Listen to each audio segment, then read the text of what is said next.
Evening, Source Nation, and welcome to SRN Live Television.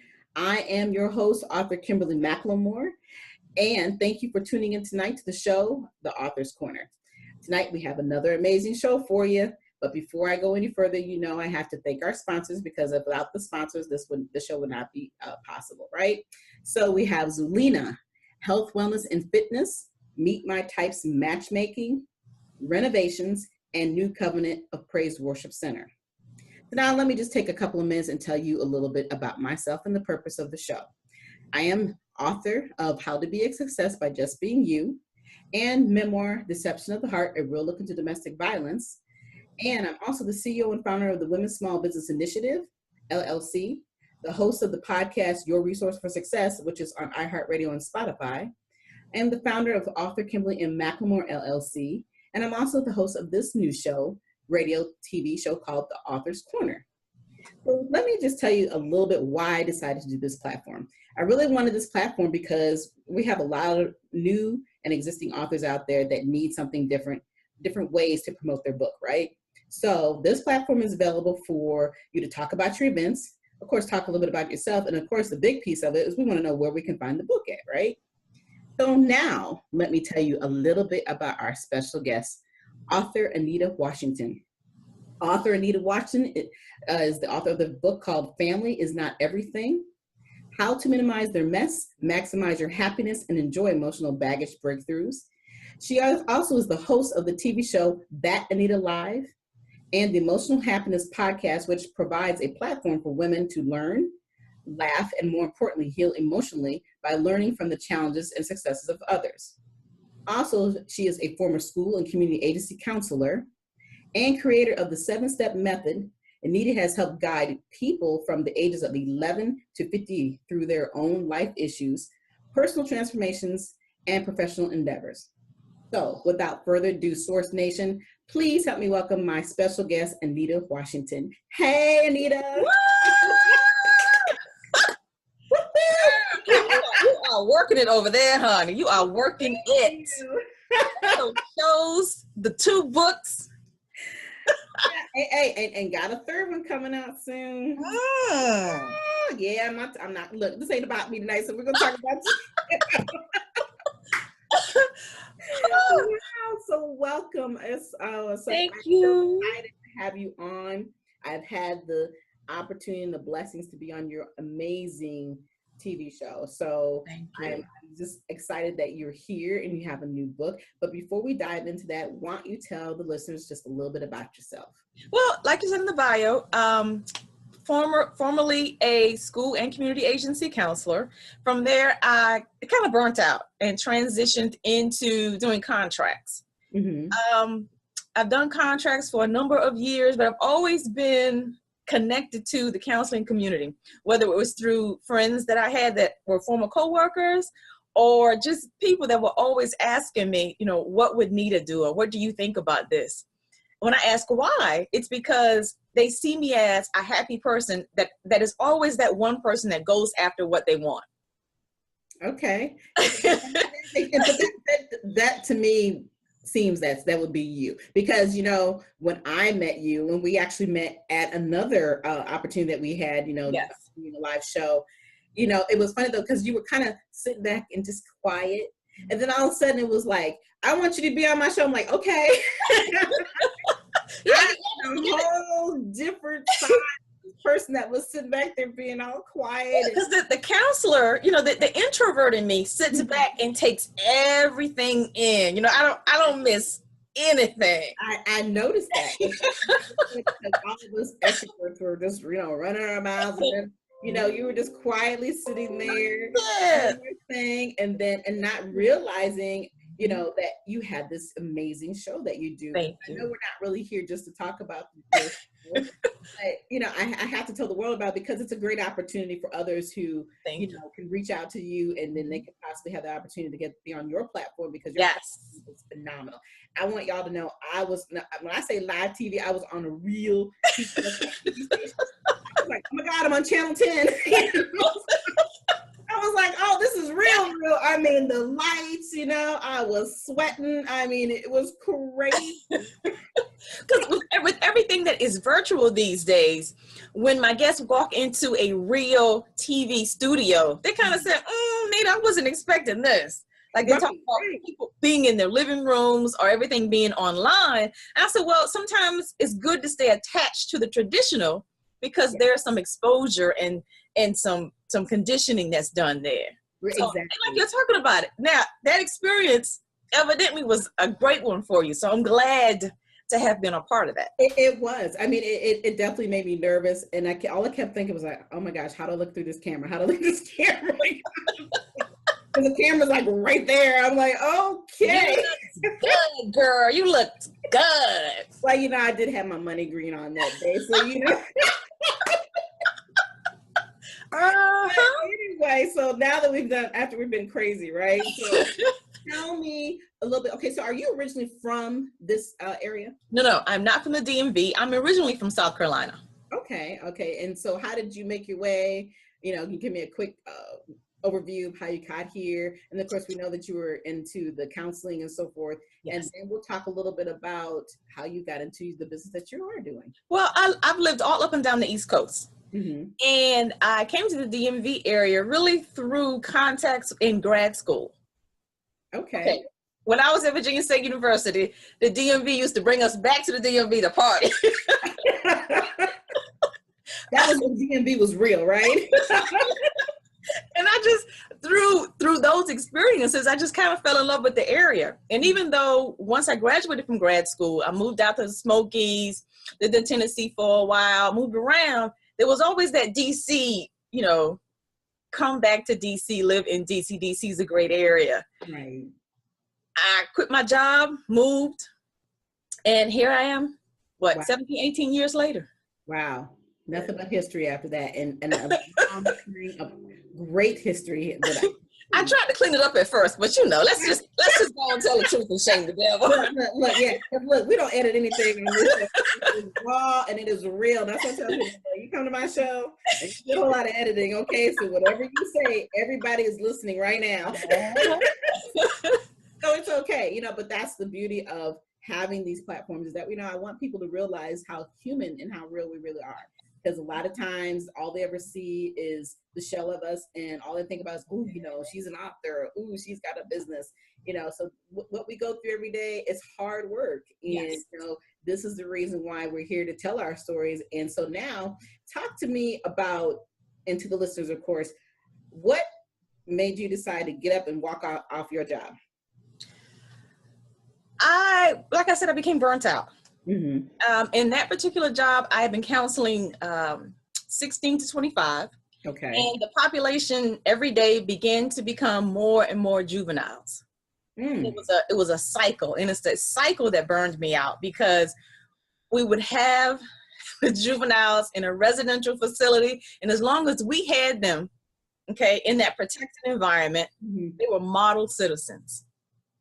Within months of going back into their home environments, they went back into that old behavior. Exactly. And it just began to feel like the position was worthless. Like I was just a part of a Ferris wheel and not really making an impact. Mm-hmm. Mm-hmm. Yeah, and that's got to be discerning, you know, to think that, you know, you're putting in all this effort and then you realize that what you're doing there, you can't change them because that environment that they're in is right. not the same. So of course they're going to learn the same bad behaviors. That's with anything in life, you know. You like they say, I guess there's those sayings where you can take them out of the ghetto, but the ghetto is still in them. And right. You know, no different than if you live in the country and you come here, you still can't always take that country out of people. No, you cannot. You know, so if speaking as a country girl. But you know, the key that, you know, what a lot of people don't get is that you may be helping that individual, but everything starts at the foundation. Yes. And that foundation is at home, right? Mm-hmm. So I get it. I can understand that you were burnt out. And so now that you're burnt out, you dive into this world of business. What did you start with first before you started getting into it? I mean, you just kind of dive into just doing the TV show first, or did you do other things? Well, the entrepreneurial world, I got into it through the recommendation of a friend, because I said, okay, this isn't working, because it takes my coworkers weeks what takes me days. I have more experience than they do. I have more education than they do, but I'm bored. Right. And idle hands are the devil's workshop. So we got to find something to do. Oh my God. So I had no idea what I wanted to do on the entrepreneurial side. But I began to talk to and interview friends of mine so that they would have video and content to put on their websites and to start their entrepreneurial endeavors. And just one by one, they all began to say, Nate, you're kind of good at this, or you ask me questions that nobody else has ever asked before, or I can really tell that you did your research. Right. And when people in the field said, you've got raw talent, I said, It's like, wait a minute now, I got what? Woo, and that's something that everybody has. They think they have it. I said, okay, so let's continue to follow this. And I started out on Periscope. Okay. And then I went from Periscope. I did a couple of Skype interviews. From there, I said, okay, if this is television exposure, what is the most realist you can assimilate? And I found, a local television studio that would let me record content and then actually air it on a live TV station here in the DMV area. Wow. And it's all very reasonable. They have classes there. It's too good to be true, really. Yeah, I mean, you're right. I mean, the production that I've seen, I was just flabbergasted. I'm thinking, oh my gosh, this is really real. It's funny how you can see TV and you're thinking, it can't be that big of a deal. But then when I got there, I mean, it was like, she's like, get that light right. That light was a shadow. I'm like, where is the shadow at? I'm looking at all these things. I'm listening and I'm learning. And there's always people running around. And the next thing I was waiting for really was somebody gonna come out and do my makeup. Okay. I was like, oh my gosh, because it was so, it was just so amazing to see the process. And I guess that's the things that I talk about, what people not understanding, how what we do in the background, all they see is the good stuff. Right, right. Opportunity to really talk and convey about the things that you do. I think it was just amazing to see you go through that. So, here you are, you found out you've got this amazing thing going on with yourself, and now you're in the studio and now you're making things happen. So talk a little bit about the show, and then after that, we're gonna talk a little bit and get into that book.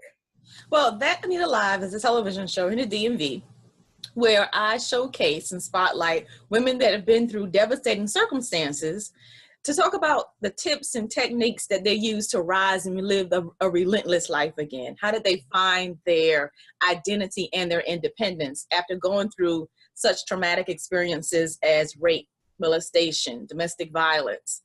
And people think about that and they think, oh, nobody wants to hear that, because they're thinking about, crime ID shows or somebody, we don't speak about it or talk about it from a negative perspective, because we're on the healing side.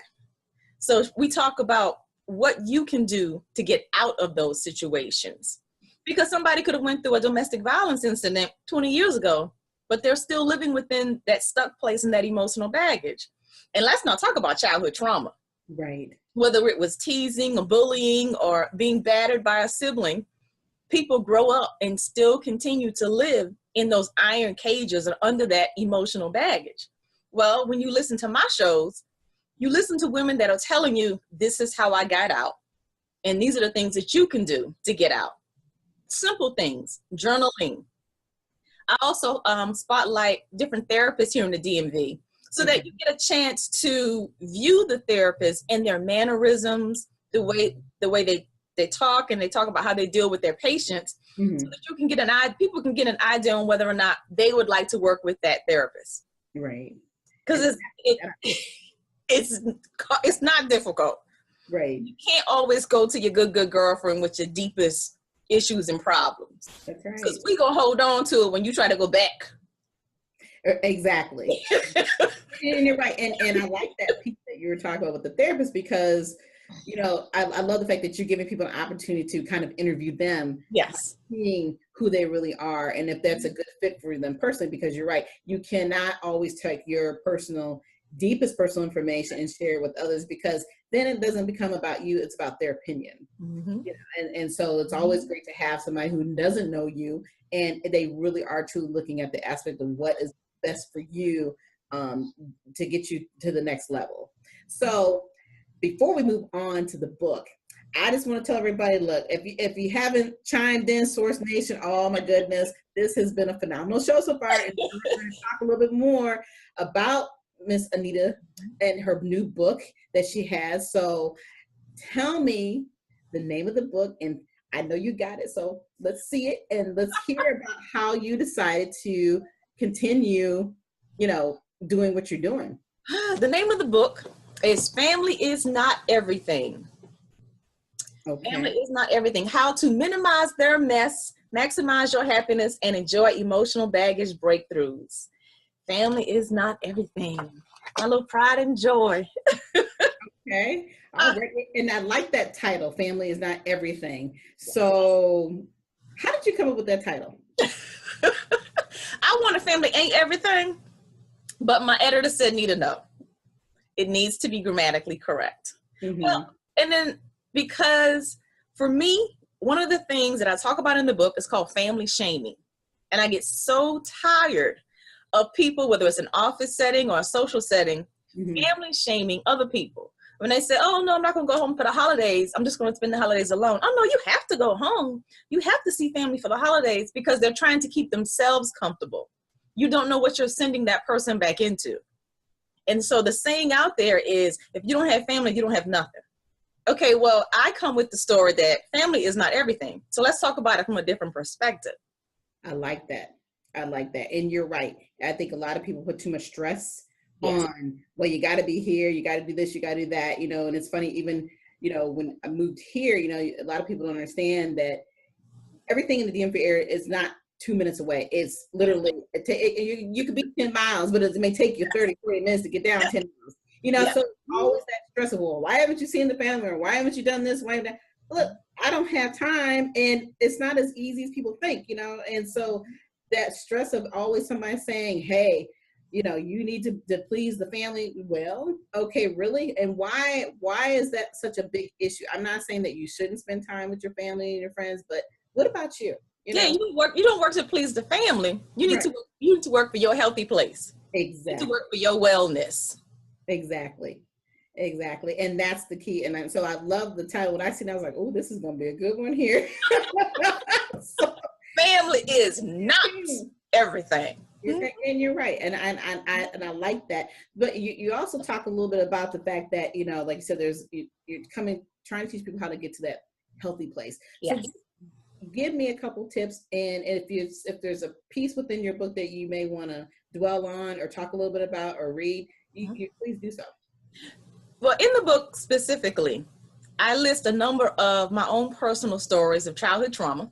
I also talk about one of the most embarrassing moments of my adulthood and where I made a life-altering mistake. But I link it back to the incidents that I went through in my childhood to show how, as a family, we need to work to take care of each other more. Right. And not just say, well, how your brother is, or that's just what your sister is like. Because it's creating a ripple effect of errors and problems in life. And where your childhood trauma becomes your adult dysfunctional behavior.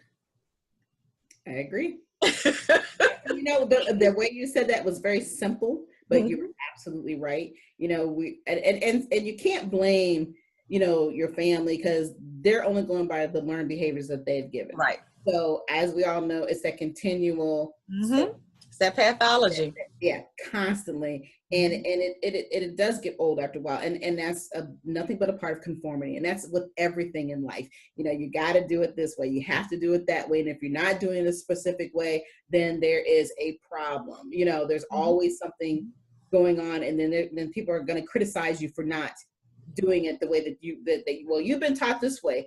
Yeah, that I've been taught that way, but that doesn't necessarily mean right? Right. Because in the book specifically, I talk about sibling abuse, which doesn't get a lot of limelight. It's hidden under domestic violence, parental neglect, and then also talk about domestic violence, but from the angle of being a witness and not the victim. Because in one of the chapters, I talk about being hit, but not the target. Because I talk about how my brother was a batterer and how he would beat his wife. Those are things that I saw. Sometimes that behavior spilled over with the yelling and the screaming. I saw him push her down the stairs, and how that impacted me being a 10, 11, 12-year-old at the time. But how, one, I lost respect for my sibling. And then two, it really has an effect on how I view relationships today. I agree with that. Okay, because it's lifelong. It's a filter that you have to learn to work with. Right. And people say, well, you can overcome it. You can overcome its control on your life. But that filter, that view, is something that you're going to have to learn how to manage, because it's always going to be there. So you don't let it control your life. You don't let it speak for you. But know when it shows itself. Right. And from the parental neglect, it's from the aspect of, how the parents will see the discord between siblings, between their children. Right. And they'll say, oh, well, that's just how your sister is. Oh, well, that's just how your brother is. Whether it's right. Right. Okay, but when we look at it today, it is becoming criminal. That's true. Because siblings are beginning to end the lives of other siblings that are, and then when you dig through or you peel the onion back, you see, well, he's been picking on his brother for years. Or there's always been a problem in that family with violence. At what point do we begin to be honest within the family so that we can clean this up? Exactly. Instead of passing that pathology on through the generations. Woo, boy, this is deep. Look, we could be on here forever talking about this. You're right. I mean, everything you're talking about, I'm sitting thinking in the back of my mind of all the things that we've seen growing up. And, we come from that era, time where everything was, you're a child, you stay in your child's place, you don't say anything, what is being done, you leave it alone. It's all consistent. Stay out of the way. We don't want to hear your opinion. And so you're right, you carry those things for years because that's how you were taught. And then, of course, as you become an adult now, either some people will change and grow from that, or then others won't. Like I said, the behavior actually becomes worse. Right. Seeing a lot of the family members killing each other and taking their children away. I mean, there's just so much craziness going on. Yes. Because they're dealing with things that they don't know how to handle, but they're taking it out on the people that they love and they're closest to them. So, I mean, like I said, we can talk down to a few more minutes. And the one thing I want you to tell people is exactly how we can get a hold of you, where we can find the book, and all this other great stuff that we have to talk about before we. Well, let me also mention that while I give those personal stories, I also give one, the lessons to learn from the story. Okay. And two, I wrap it around my 7-step method to show how I was able to pull myself out from under that emotional baggage. So that they can use those steps also. That 7-step method that I talk about. This is actually my second book. The first one just talked about the steps, and it was only an ebook. Okay. My book, Family Is Not Everything, is available on Amazon, and it's an ebook and paperback. Okay. And can they get autographed copies from you personally? Sure. And I'm on almost all of the social media platforms. I'm on YouTube, Facebook, Instagram, and Twitter. And all my handles are the same, that Anita Live. So if you DM me, that Anita Live, we can work out you getting an autographed copy of Family Is Not Everything. Hey, all right. And I know she's on Twitter, y'all, because she loves Twitter. Loves Twitter, okay? So yes. I know that the Twitter is working. Twitter is home. Facebook is Grandma's house. Instagram is the high school reunion, but Twitter is home. Yes. All righty. Well, it has been amazing to have you on the show. I know we still have a few more minutes, but I'm just sitting here like I said, we could probably talk further because there's so much information that you just put out in the last few minutes about the book and how it affects you personally and your family and all that. And that's the hard part, you know, that's the things that people don't want to deal with. So, and I like the fact that I obviously have ways to help people get through that process as well. So, you know, like I tell everybody, look, Miss Anita Washington is an author. She has a phenomenal TV show. You need to make sure you reach out to her, get her book, support her. We all need that support as authors.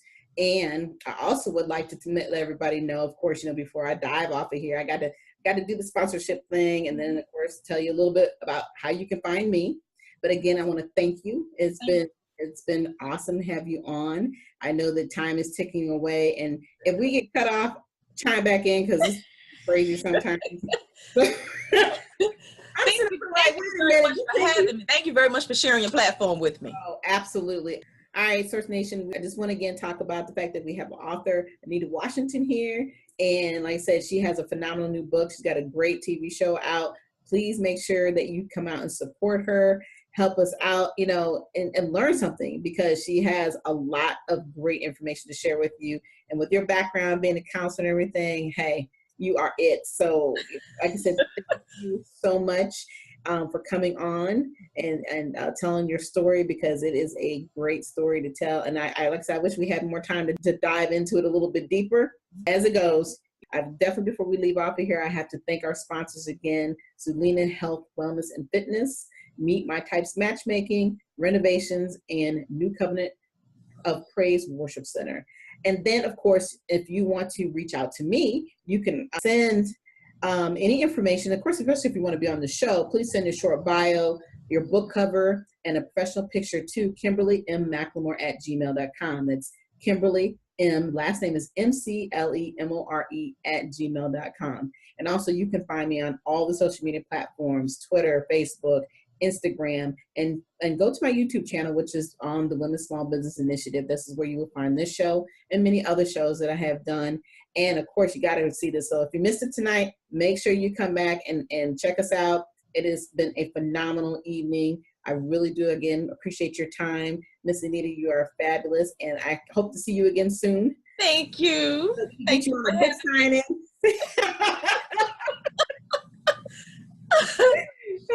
So again, thank you. For everyone else, enjoy the rest of your evening. Source Nation, we'll see you soon.